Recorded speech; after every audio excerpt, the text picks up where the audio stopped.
Assalamualaikum warahmatullahi wabarakatuh. Perkenalkan, kami dari kelompok satu yang terdiri dari Amarda Azahra, lalu Asila Salsabila, lalu Feni Intan, dan yang terakhir saya sendiri Muhammad Haikal. Video ini dibuat untuk memenuhi tugas mata kuliah metodologi desain yang diampu oleh Bapak Rudi Irawanto, SPD MSN. Oke, desain research metodologi. Desain penelitian mengacu pada kerangka metode dan teknik penelitian pasar yang dipilih oleh seorang peneliti. Desain yang dipilih oleh peneliti memungkinkan mereka untuk memanfaatkan metode yang cocok untuk penelitian dan untuk mengatur studi mereka dengan sukses di masa depan juga. DRM ditulis oleh Blensing dan Cakrabarty pada buku Design Research Methodology 2009. Jadi mereka berdua telah meneliti tentang DRM dan menjelaskan secara rinci tentang metode dalam bukunya. Berdasarkan kajian Markov L. Calderon, ini bertujuan untuk membantu mengurangi kesenjangan antara teori dan praktik di lingkungan belajar eksperimental. Reverse engineering rekayasa mundur terbalik. Rekayasa balik atau rekayasa mundur adalah proses penemuan prinsip-prinsip teknologi dari suatu perangkat, objek atau sistem melalui analisis strukturnya, fungsi, dan cara kerjanya. Tujuan dan manfaatnya yaitu kita dapat mengetahui prosedur dan proses dalam membongkar suatu objek, sehingga kita dapat mengetahui bahan cara kerja atau teknologi yang dipakai, sehingga objek tersebut bisa berfungsi dengan baik. Bisa kita contohkan seperti pada lampiran slide 3, mencari tahu resep suatu makanan. Kita bisa menerka bumbu dan rempah yang dipakai dalam suatu masakan, atau bisa juga dengan melakukan riset komprehensif, yaitu di mana meneliti rasa dan aroma dalam setiap sendoknya. Setelah melalui proses yang panjang, akhirnya kita tahu bahwa masakan itu tersebut dari bahan utama, berupa daging yang direbus bersama rempah tradisional, misalnya. Selanjutnya, saya akan membahas metode kedua dari buku penelitian DRM atau Design Research Methodology, yaitu metode Reverse Engineering. Apa itu yang dimaksud dengan reverse engineering? Jadi, pengertian secara lengkapnya, metode reverse engineering merupakan sarana untuk memberi siswa kegiatan secara langsung selama studi desain teknik mereka, dengan berkaitan dengan upaya untuk menemukan prinsip-prinsip teknologi serta non-teknologi dari suatu perangkat, objek, ataupun sistem melalui analisis, fungsi, dan juga operasinya.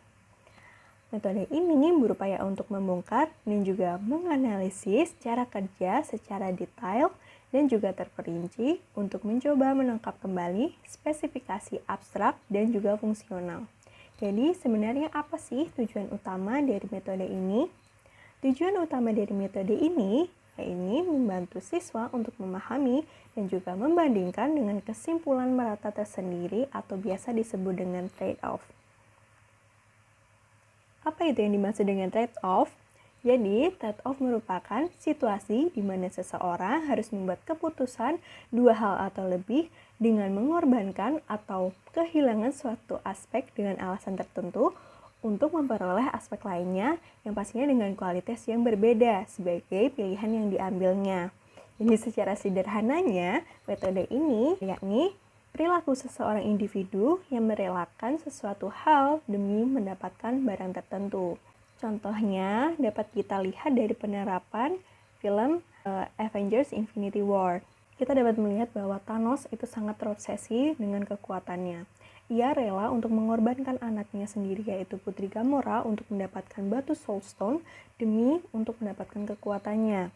Nah, berdasarkan dari contoh sederhana tersebut, itu merupakan menimbang dan juga memilih serta mengorbankan suatu aspek untuk mendapatkan aspek lainnya. Contohnya seperti itu tadi, Thanos yang merelakan anaknya Putri Gamora untuk mendapatkan batu Soul Stone. Nah, berdasarkan dari kedua penjelasan metode sebelumnya, dapat disimpulkan bahwa metode DRM dapat membantu untuk mencapai landasan yang kokoh sejak awal proyek dibuat, di mana pekerjaan yang sedang berlangsung selalu dapat dirujuk kembali ke tahap sebelumnya sebagai salah satu kemajuan dalam pengembangan penelitian. Sementara itu, tidak ada pendekatan yang dapat menjamin hasil yang sempurna dari setiap proyek yang diberikan. Penggunaan metodologi yang menekankan dokumentasi dan juga perilaku sarjana dari semua tahap membantu datang dengan perubahan yang lebih tinggi dan pastinya dengan hasil valid secara ilmiah.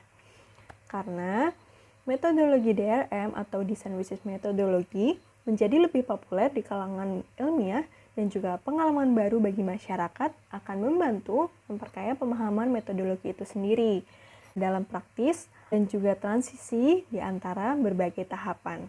Nah, yang kedua, menurut Marco L. Taylor, yang merupakan penulis dari metode pertama, yang menjelaskan dalam kajiannya bahwa metodologi DRM atau Design Research Methodology sangat membantu dalam menyelesaikan sebuah proyek.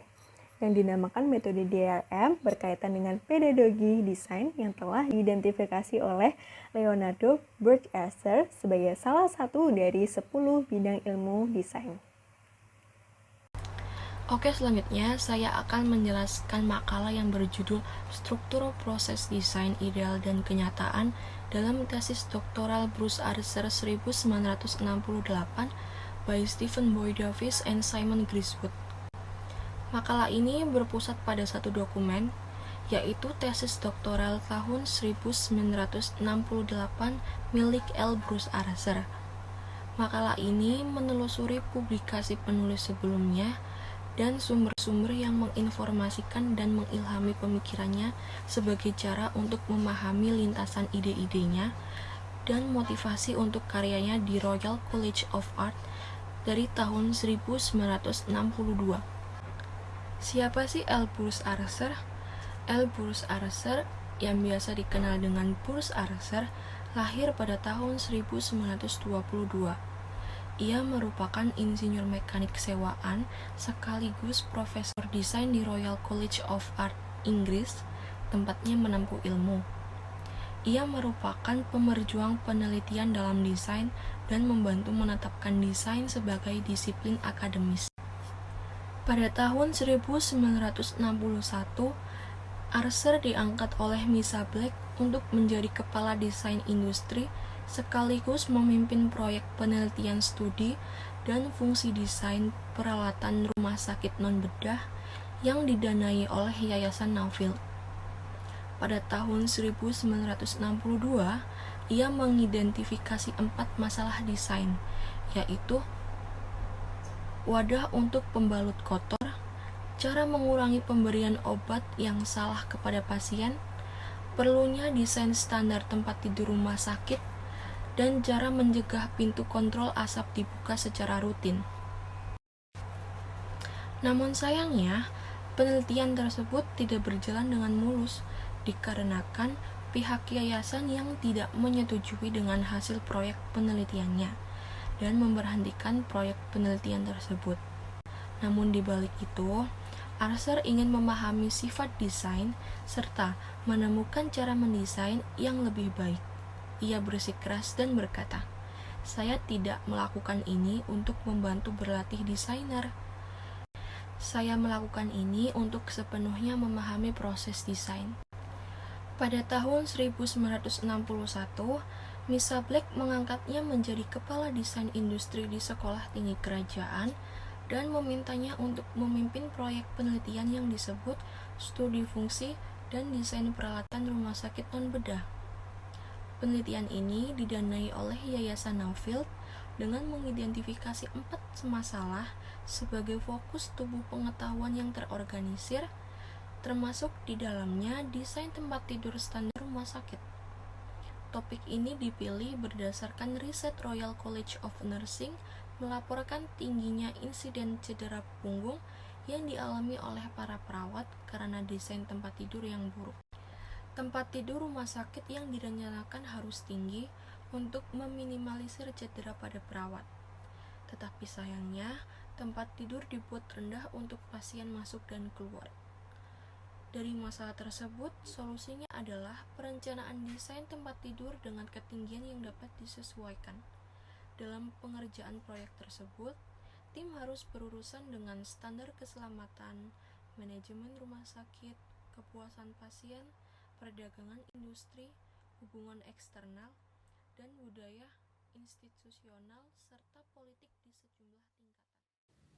Selanjutnya, saya akan membahas tentang algoritma. Apa sih algoritma itu? Algoritma adalah step proses untuk mendefinisikan set dan instruksi yang akan dieksekusi dalam order tertentu untuk mendapatkan output yang diinginkan. Secara ringkasnya, algoritma itu suatu rancangan dan instruksi untuk menyelesaikan suatu masalah menggunakan alur logis. Jadi di sini Archer menggunakan pendekatan algoritma untuk mendesain tempat tidur.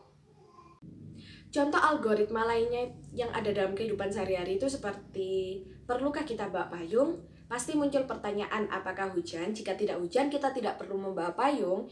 Namun, jika hujan, kita harus mencari payung terlebih dahulu, kemudian payungnya ketemu, akhirnya kita bawa payungnya. Namun, jika kita tidak menemukan payung, kita harus melihat kondisi kembali, apakah masih hujan atau tidak. Jika masih hujan, kita harus terus mencari payung, kemudian mendapatkannya, namun jika tidak hujan, kita tidak perlu mencarinya. Jadi algoritma itu seperti itu.